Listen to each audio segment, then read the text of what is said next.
me anname teile loa patriotide valmistamiseks. See on päris lahe, eks? See on eskalatsioon, kuid see on ka eskalatsioon, mis võib aidata sellele lõppu teha. Rünnakud Venemaa naftatöötlemistehaste vastu on vajalik eskalatsioon, mis aitab sõda lõpetada. Ukraina saab litsentsi Patriot rakettide tootmiseks. USA on lõpuks valmis sulgema Ukraina õhuruumi ning surve president Putinile ainult kasvab. Ameerika president Donald Trump üllatas ukrainlasi meeldivalt pärast kohtumist Volodõmõr Zelenskiga NATO tippkohtumisel Ankaras. Ameerika presidendi retoorika muutus järsult ja nüüd on ta veendunud, et Vladimir Putinile tuleb avaldada täiendavat survet. Kuigi ta on kindel, et Vene diktaator tahab sõda lõpetada ja väidetavalt ei riku rahulepet, kui Volodõmõr Zelenski sellega nõustub. Samuti teatas Donald Trump oma visiidist Ukrainasse. Tõsi, mitte praegu, vaid veidi hiljem. Samuti küsis ta, kas Zelenski oleks siiski nõus lendama Moskvasse kohtuma Putiniga. Ja lisas, et ta helistab Putinile veidi hiljem, et edastada kõik tingimused, mille Zelenski esitas. Selle kinnise osa ajal need tingimused esitati. Zelenski na закрытой части. Ja selle kohta kirjutavad lääne meediaväljaanded, et Ukraina lükkas märkamatult paljude jaoks tagasi Donald Trumpi 28 punktist koosleva rahuplaani ning kujundas oma strateegia, mis töötas ja mis nüüd väga meeldib Donald Trumpile. Aga mis veel oluline, pärast kinnist kohtumist ütles isegi Türgi president Recep Tayyip Erdogan, et jätkab Ukraina sõjalist toetamist ja avaldab Vladimir Putinile survet. Rahu poole survestamiseks.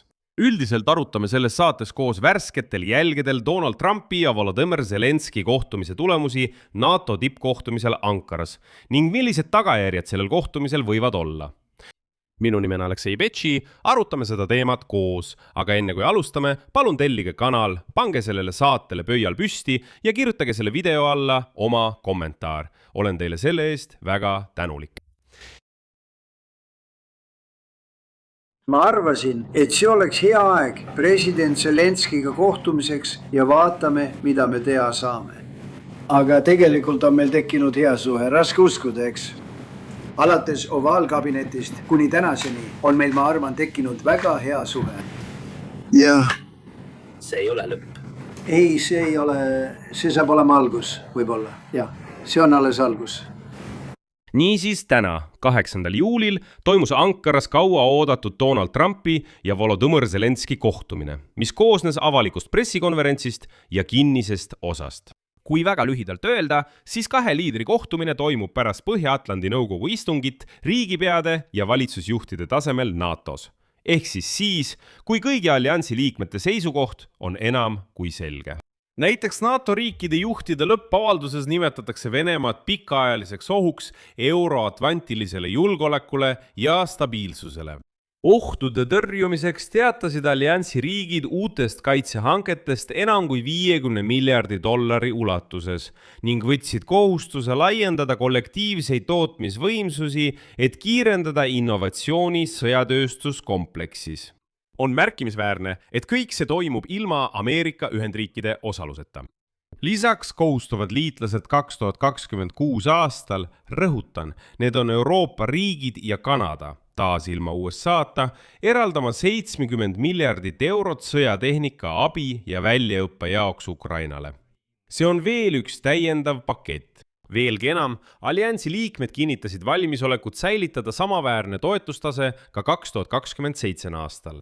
Üldiselt on kõik, välja arvatud Donald Trump, andnud endast parima, et aidata Ukrainat. Nii et Trumpile jääb üle ainult mängida oma rolli rahutegijana, vahendajana, sest ta ei saa enam kuidagi mõjutada oma liitlaste tegevust Venemaa vastu. See tähendab, et Trump, isegi kui ta väga tahaks, ei saa enam kuidagi mõjutada oma liitlaste tegevust Venemaa vastu. Isegi kui ta tahaks praegu Putinit toetada või mingit survet avaldada. See enam ei toimi, sest Kanada ajab juba täiesti omaette kaitsestrateegiat, sõltumatult USA-st. Kui te sellest ilma jäite, siis me just eile arutasime seda, et isegi varajase hoiatuse lennukid, mis varem olid NATO omad, ameeriklased loobuvad neist nüüd ja tellivad Rootsi omi. Kohtumisel Donald Trumpiga ütles Volodõmõr Zelenski kohe, et peamised läbirääkimiste teemad on õhutõrje, rahuprotsess ja droonide tehing. See tähendab tehingut mehitamata õhusõidukite osas. Ukraina president lisas, et soovib arutada kahe riigi koostöö olulisi detaile. Donald Trump rääkis omalt poolt palju sellest, kuidas ta kavatseb saavutada sõja peatamise ja kaua oodatud rahu. Ja esimene asi, mis paljusid üllatas, oli Trumpi avaldus, et ta lihtsalt tervitab Ukraina lööke Venemaa sügavusse. Veelgi enam, Trumpi arvates võivad Ukraina kaugmaarünnakud Venemaa territooriumile viia sõja lõpule. Siin palus ajakirjanik Trumpil kommenteerida Ukraina kaugmaarünnakuid Venemaa vastu. Vastuseks andis Ameerika Ühendriikide juht sõna välisministrile Mark Rubiole. Siin peatun kohe, sest tekkis teatud küsimus. Tekkinud on teatud segadus ning paljud vene ja ukrainakeelsed meediaväljaanded mõistsid toimunut valesti ning omistasid mõned sõnad Mark Rubiole. Ukraina ajakirjanik esitas küsimuse selle kohta, kas Ukraina ja Ameerika Ühendriigid arutavad Ukraina võimalusi rünnata Venemaa sügavusse, et Venemaa näeks, kui raske on oma õhuruumi kaitsta. Ja kas Washington loodab, et sellised tegevused avavad võimaluse läbirääkimisteks sõja lõpetamiseks? Donald Trump ilmselt ei saanud Ukraina ajakirjaniku rõhuasetusest päris aru, kuigi tegelikult oli kõik arusaadav. Või siis ta lihtsalt ei kuulnud küsimust ja palus Marco Rubiol selgitada, millest jutt käib. Marco Rubio ütles lõpuks, et ajakirjanik palub hinnata Ukraina võimalusi tungida Venemaa Föderatsiooni sügavusse. Ja lisas omalt poolt, et venelastel on viimasel ajal tõesti raskem oma õhuruumi kaitsta. Ja pärast neid sõnu võttis sõna Donald Trump ja teatas. Tsitaat. See on eskalatsioon, kuid see on eskalatsioon, mis võib viia sõja lõpuni. Ehk nagu te aru saate, ei ole USA üldse selle vastu, et Ukraina jätkaks rünnakute suurendamist Venemaa vastu. Aga ma rõhutan, et mingeid lubadusi, et me anname Ukrainale rakette, et ta saaks Venemaa territooriumi tõhusamalt rünnata, ei olnud. President, mis on teie hinnang Ukraina rünnakutele Venemaa naftarafineerimistihaste ja sõjatööstusettevõtete vastu? Kust te pärit olete? Ukraina. Sõnastage küsimus teisiti. Palun, Ukraina andis palju lööke Vene sõjatehastele ja naftarafineerimistehastele ning neis sai kütus otsa. Marko, miks sa sellele ei vasta? Sest sa oled ju selle kõige keskel. Jah, ei. Ma arvan, et jutt käib Ukraina võimest jõuda sügavale Venemaa sisemusse. Ja korraldada rünnakuid ma arvan, et see on üks dünaamikatest, mis on selles sõjas viimaste kuude jooksul muutunud. Nimelt see, et venelastel on üha raskem oma õhuruumi kaitsta. Ja me loodame, et see tähendab, et nüüd tekib ruum selle sõja lõpetamise läbirääkimisteks. See on eskalatsioon, kuid see on ka eskalatsioon, mis võib aidata sõja lõpule viia. Ukraina sõjavägi, Just sel hetkel tulid uudised, et Ukraina sõjavägi ründas nafta ja sõjalisi rajatisi mitmes Venemaa piirkonnas. Jah, nad tabasid Saratovi naftatehast. Rosnefti Krasnodari kompressorjaama, sõjaväelennuvälja Borisoglepskis, 230 kilomeetri Voronežist, samuti 2 naftatankerit Tagandrogi lähedal, nafta- ja keemiatehast Nižnekamskis. Ja ma rõhutan, see kõik toimus ühe ööga. Ukraina relvajõud lisasid, et viimase 2 päeva jooksul olid nad juba rünnanud 19 tankerlaeva, mis üritasid kütust tarnida Krimmi. Seetõttu on venelased juba hakanud kasutama veetsisternautosid ja piimaveokeid, et kuidagi varjata bensiini tarnimist poolsaarele. Kuid siin tekib loogiline küsimus. Kuid Venemaa jätkab samuti rünnakuid ja nende rünnakute, eriti ballistiliste rakettide vastu, puudub kaitse. Patriot-rakettide puudumise tõttu on Ukraina sõjavägi sunnitud muutma õhurünnakute tõrjumise taktikat. Eksperdid ütlevad juba, et Patriot on viidud automaatrežiimilt käsitsi režiimile. See tähendab, et Patriot ei tuvasta enam sihtmärki automaatselt ega lase sellele 2 raketti, nagu Patriotid tavaliselt töötavad. Käsitsi režiimis otsivad sõjaväelased ise sihtmärke ja lasevad raha säästmiseks välja mitte 2, vaid ainult 1 raketi. Peamine põhjus rünnakute tõrje efektiivsuse vähenemisele on Patriotidele mõeldud rakettide puudus. Siin on Trump samuti oma sõda Iraaniga taas käivitanud ja on ilmne, et need on seal ja praegu. Patrioti õhutõrjekompleksi operaatorile jääb enda otsustada, milliseid sihtmärke rünnata ja mis järjekorras. Seetõttu on Ukraina sõjaväelased sunnitud hindama õhuobjektide väärtust, et mitte raisata nappi ja kallist raketti odavate Vene droonide peale ning tabada ainult väärtuslikke ja ohtlikke sihtmärke. Noh, siin on läbimurre. See on uudis, mida ma isiklikult kõige rohkem ootasin ja mõtlesin, kas see juhtub või mitte. Järgmisena tsiteerin kohe Donald Trumpi. Siis arutame seda. Ma arvan, et te saate ise kõigest aru. Linnuke laulis mulle, et täna arutame koos Zelenskiga, et anname Ukrainale võimaluse toota patrioti. Me näitame neile, kuidas seda teha. Tegelikult on see väga keeruline protsess, kuid te saate selle keerukusest kiiresti aru ja me räägimegi praegu sellest. Ja ettevõte, mis neid toodab ja praegu ehitab 4 tehast, suudab selle ära teha 2-3 kuuga.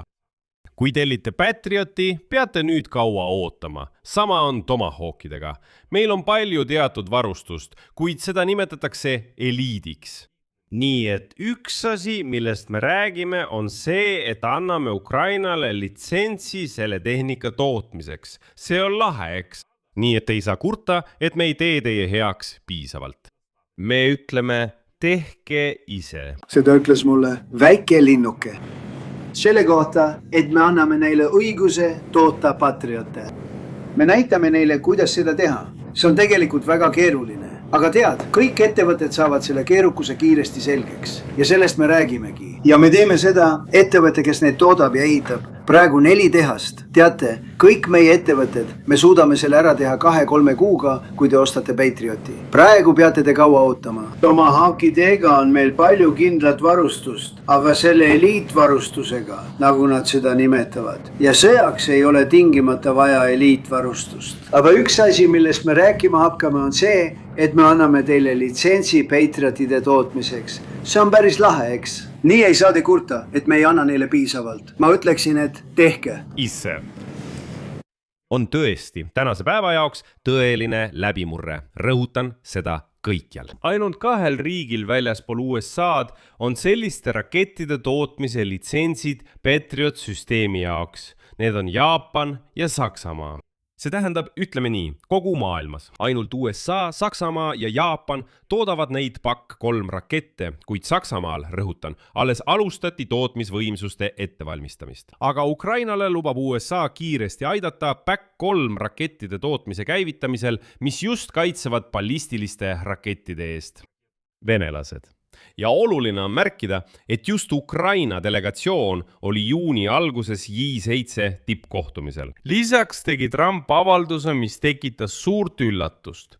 Donald Trump tunnistas, et ta võib kuulutada välja tsooni Ukraina õhuruumis. Vastates ajakirjaniku küsimusele pressikonverentsil koos Zelenskiga, ütles Trump seda, et ta võib teha otsuse lennukeelutsooni loomise kohta Ukraina kohal, kui see on otstarbekas ja aitab konflikti lõpetada.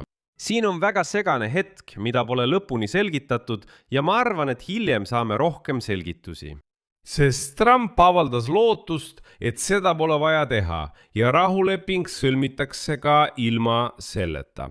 Trump lisas ka, et pärast sõja lõppu saab Ukraina kõik vajalikud julgeolekugarantiid Ameerika Ühendriikidelt, juhuks, kui peaks toimuma uus rünnak. Mida see tähendab? Ühest küljest võib see tähendada, et julgeolekugarantiide raames võivad Ameerika Ühendriigid võtta täielikult enda peale Ukraina õhuruumi kaitse tulevaste Venemaa rünnakute eest. See tähendab, et mitte praegu, vaid alles pärast sõja lõppu ja julgeolekugarantiide raames. Aga teisest küljest pöörake tähelepanu Trumpi retoorikale, mis ütleb, et kui see aitab konflikti lõpetada, siis on ta valmis selle lennukeelutsooni välja kuulutama. See tähendab Ukraina õhuruumi sulgemist. See on see, mida Ukraina on taotlenud juba täiemahulise sõja algusest peale ja siin pole veel lõpuni selge, milleks ta tegelikult valmis on, aga jällegi, juba see retoorika ise meeldib. See tähendab vähemalt seda, et kategoorilist eitust ei ole. Trump ja Zelenski arutasid ka rahualgatusi ja Trumpi sõnul jätkub töö sõja lõpetamise rahuleppe kallal, kuid protsess ei ole lihtne. USA president võrdles sõda Ukrainas 2 inimese kaklusega pargis. Tsiteerin, mõnikord võib-olla tuleb lasta neil kakelda. Aga Trump unustas siin mainida ühe olulise asjaolu, mida lääne meedia täna meenutab. Ja siin on Trumpi lemmikajaleht New York Post, mis kirjutab täna täiesti häbenemata. Zelenski lükkas tagasi USA rahuplaani ja pakkus Trumpile uue lähenemise sõja lõpetamiseks Venemaaga. Siin ette rutates ütlen, et tegelikult kui Trump ütles, et see on kaklus kahe inimese vahel pargis, tuleb lihtsalt lasta neil kakelda, siis ta natuke ei saanud aru, et jah, ta andis võimaluse kakelda, aga lõpuks muutis Ukraina mängureegleid kardinaalselt. Nagu kirjutab väljaanne New York Post, on Ukraina täielikult loobunud 28-punktilisest sõja lõpetamise plaani projektist Venemaa Föderatsiooniga ning nüüd, arvestades muutunud olukorda lahinguväljal, püüab saavutada soodsamat kokkulepet. Kui te olete unustanud, siis ma tuletan teile meelde, et jutt käib 28-punktilisest rahuplaanist, mida isiklikult edendas Donald Trump pärast läbirääkimisi Putiniga Alaskal. Noh, ma olen kindel, et sellest plaanist mäletavad nüüdseks väga vähesed. Aga ma tuletan meelde, et eelmisel sügisel arutasime koos teiega 28-punktilist rahuplaani. Kas mäletate seda? Nii et New York Post tunnistab, et Ukraina viskas selle plaani üldse kõrvale ja muutis mängu täielikult.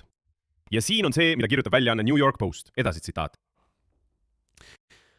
Kolmepoolsete läbirääkimiste puudumine toimus ajal, mil Ukraina positsioon lahinguväljal tugevnes, mis Ukraina suursaadiku USA's Olha Stefanashina sõnul annab meile põhjust mõelda loomingulisemalt sõja lõpetamisele. Samal ajal näevad Ukraina ametnikud Donald Trumpi kasvavat rahulolematust Vladimir Putiniga võimalusena avaldada Kremlile survet, et see lõpetaks sõja. Veel üks väljaande allikas ütles, et nüüd plaanitakse keskenduda uutele survetaktikatele, mille eesmärk on sundida Moskvat oma seisukohta ümber hindama. Ja nüüd NATO tippkohtumise kulisside taga tunnistavad Euroopa diplomaadid, et Euroopa liidrid kutsusid Donald Trumpi juba 6 aega tagasi G7 tippkohtumisel üles käsitlema Ukrainat strateegilise varana, mitte koormana. Väljaanne märgib, et lisaks sõja lõpetamisele veenis Volodõmõr Zelenski täna Donald Trumpiga selles, et Ukraina on muutunud asendamatuks NATO pikaajalise julgeoleku jaoks. Ja siin on teile esimene tulemus. Donald Trump teatas täna, et Ameerika Ühendriigid hakkavad ostma Ukraina droone. Järgneb tsitaat. Me hakkame ostma nende Ukraina droone. Me toodame droone, me toodame suurepäraseid droone, aga neil on võime neid suures koguses toota. See tähendab, et lõpuks ometi tunnistas Trump, et jah, Ukrainal on vinged droonid ja ameeriklased hakkavad neid oma armeele ostma. Lisaks hakkas Trump järsku kutsuma Zelenskit peaaegu parimaks partneriks. Veel üks tsitaat. Ma arvan, et on hea hetk kohtuda president Zelenskiga. Meil on tekkinud head suhted, raske uskuda, eks. Ovaalkabineti ajast saadik oleme arendanud häid suhteid ja see on alles algus. Sellel riigil, Ukrainal, on suur tulevik. Nii kaunis maa, nii suurepärased ressursid ja nii toredad inimesed. Tõsi küll, pärast seda lisas Trump, tsiteerin, meil on selles riigis väike huvi, teate küll, sest meil on selles riigis maad, kus leidub maavarasid. Ma ootan väga võimalust seda sobival hetkel ära kasutada. No, mõeldakse siin näiteks haruldaste muldmetallide lepingut ja üldse Ukrainas leiduvaid mineraale. See on selline konsortsium nende elementide kaevandamiseks. Hiljem ütles Trump, et tal on kahju, et ta pole suutnud Venemaa sõda Ukraina vastu juba nii kaua lõpetada, sest Putin ja Zelenski on liiga keerulised inimesed. Aga ta lisas, et Putin tahab rahu ja ta kindlasti ei peta ning peab kinni igast rahuleppest, sest just tema, Donald Trump, sõlmib selle. Noh, siin on teatav naiivsus siiski olemas. Ja veel üks tsitaat Trumpilt. Vladimir Putin tahab näha Ukraina konflikti lahendamist. Noh, me oleme lahendanud palju sõdu ja minu arvates võiks see sõda olla kõigist kõige lihtsam lahendada. Aga Putin on keeruline isiksus. Ja see mees, ma mõtlen Zelenski, on samuti keeruline isiksus. See ei ole kõige lihtsam ega kergem asi. See nõuab suurt pühendumust. Meil on juba väga tugev surve president Putinile. Ma ei usu, et talle meeldib see, mis toimub. Ja ma ei taha Zelenskit kurvastada, aga kõik, mida ma president Putiniga tegin, oli normaalne. See oli hea. Ma ei usu, et midagi rikutakse. Sellegipoolest annab Bloomberg täna oma hinnangu ja seal arvatakse, et Trump keskendus NATO tippkohtumisel Iraanile ning peaaegu ei pööranud Ukrainale tähelepanu. nagu agentuur allikatele viidates teatab, ei andnud USA president NATO tippkohtumise kinnisel istungil Ankaras Euroopa liitlastele Ukrainat puudutavaid konkreetseid lubadusi. Trump kritiseeris samuti Euroopa rändepoliitikat, ründas Hispaaniat, tõstatas taas teema, mida ta nimetas kontrollimatu rände probleemiks mandril, nõudis jälle, et talle antaks Gröönimaa ja nii edasi. Ja nii lootsid Euroopa ametnikud enne kohtumist, et suudavad suunata Ameerika presidendi tähelepanu Ukraina sõjale. Kuid Bloombergi andmetel said nad vaid üldise toetuse avalduse. Trump teatas liitlastele, et USA on valmis jätkama relvade müümist Euroopa riikidele, kes saavad need seejärel Ukrainale edasi anda. Kuid nagu näitas Donald Trumpi esinemine, on ta lõpuks valmis mitte takistama Ukrainal ja Euroopal oma eesmärkide saavutamist. Jah, Ameerika Ühendriigid ei anna praegu Ukrainale otsest sõjalist abi, kuid USA on valmis andma näiteks Ukrainale litsentsi Patriot rakettide tootmiseks, mida veel paar aastat tagasi ei oleks olnud võimalik isegi ette kujutada. USA ei survesta Venemaad täiendavate sanktsioonidega, kuid ei takista ka Euroopal seda tegemast. USA on võtnud vahendaja positsiooni, kes on valmis andma tööriistad ja nagu öeldakse, kõrvale astuma. Tegelikult on see meile ainult kasulik. Kui Trump jätkab samas vaimus, tõestab Ukraina talle veel korduvalt, et tema rahuplaanid ei toimi. Lõpetuseks fikseerime lihtsalt. Kui Ukraina oleks eelmisel sügisel nõustunud Donald Trumpi 28-punktilise rahuplaaniga, oleksime ammu juba kapituleerunud. Aga Ukraina ei nõustunud. Sellest plaanist ei mäleta enam keegi eriti. Ja Trump tunnistab, et Ukrainal on tekkinud trumbid ning rõhutan, et see kõik on toimunud ilma USA abita. Kuid jällegi, nagu öeldakse, ei tasu ka Trumpi teeneid sellel tippkohtumisel maha kanda, sest on teatud kaudseid märke, et ta siiski mõjutab protsesse. Näiteks Türgi president Recep Tayyip Erdogan ütles täna, et ta kavatseb kasutada Türgi kanaleid, et suunata Venemaad rahu poole. Ja mis veelgi olulisem, Recep Tayyip Erdogan teatas, et Ankara jätkab oma panuse andmist rahvusvahelise Burrali algatuse raames Ukraina relvastuse rahastamiseks. Ja edasi toon ma teile väga olulise tsitaadi Recep Tayyip Erdoganilt. Me jagame härra Trumpi rahumeelset nägemust Ukraina sõja suhtes. Ma avaldan toetust algatusele koostada Ukraina esmavajaduste nimekirjad. Lisaks sõjalisele toetusele, mida me anname Ukrainale oma enda riiklikest varudest, jätkame oma panuse andmist Burrali kaudu. Ukrainat toetades kasutame me samuti oma suhtluskanaleid, et julgustada Venemaad rahule. Ma hindan kõrgelt kindlat seisukohta, mida näitas minu sõber härra Trump. Nagu näete, isegi Türgi president on väljendanud üsna selget seisukohta Ukraina suhtes, taas tänu sellele, mida teeb Ameerika president Trump, kes nimetab samuti Erdogani oma sõbraks ja kaaslaseks. Üldiselt panen siia 3 punkti. Juba järgmises saates teen kokkuvõtte NATO tippkohtumisest laiemas kontekstis, mitte ainult Venemaa sõja kontekstis Ukraina vastu, sest sealgi on millest rääkida. Seega tellige kanal. Pange sellele saatele like ja vajutage kellukesele, et saada teavitusi uute saadete ilmumise kohta sellel YouTube'i kanalil. Lisaks plaanin täna veel jõuda teiega arutada taas alanud sõda USA ja Iraani vahel, sest Trump ütles juba otse välja, et kõik läbirääkimised on lõppenud. Iraan teatas, et lahkub samuti läbirääkimistelt. Sõda on ametlikult taas alanud. Kõik, panen siia 3 punkti. Kirjutage oma arvamus kommentaaridesse. Tellige kanalit, sellega on kõik. Hoolitsege enda eest. Kõigile head aega.